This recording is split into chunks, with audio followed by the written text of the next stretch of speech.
successful ice sculpting business in sunny Brisbane for the past 27 years, thriving as an ice sculptor in the hot and humid Sunshine State.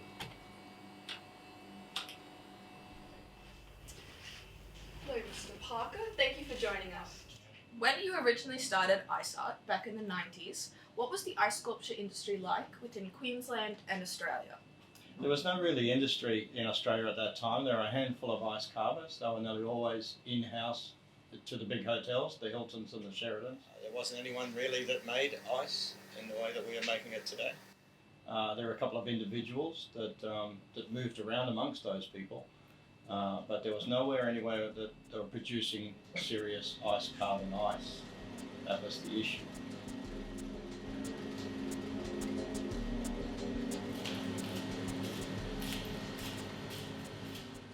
In regard to starting from scratch, have there been any specific recurring issues during ice art's history? Oh, well, one of the most common one is the lack of money, because it was when we didn't have many ice sculptures around, there weren't so many people that wanted to buy them. So The main part is that there was no really industry before this, so a lot of my early days was actually encouraging people to have an ice sculpture. it hasn't started melting.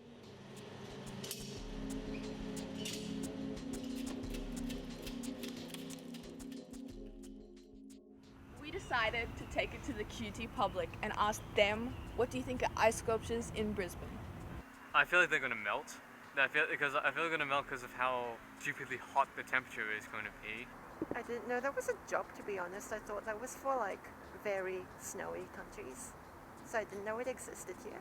Well, I'm pretty surprised when I hear ice sculpture in Brisbane. Brisbane's pretty hot, even this ice sculpture will be melting really quick. But that would be really exciting if there is one in winter.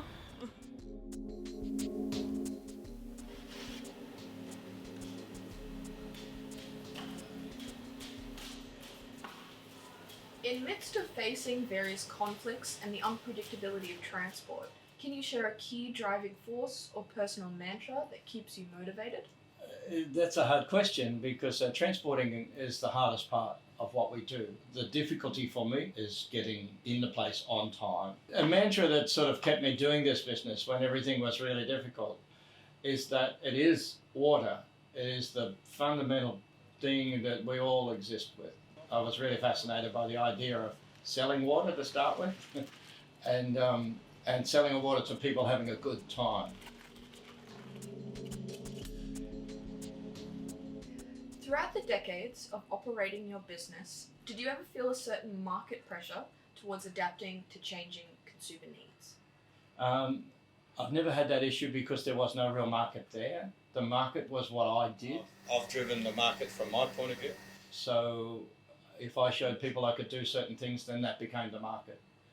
Over time, I moved through different things. An example might be weddings, birthdays, corporate logos and ice sculptures, which again, there's a greater pressure because there's a lot more expectation. Probably the last 4 or 5 years, there's been a big move towards using ice carving ice in bars and restaurants for drinks, as opposed to what we do in carvings before.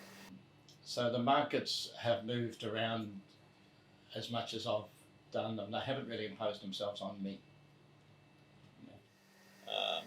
And over time now, people know what ice sculpting is about. There's a great more demand for them.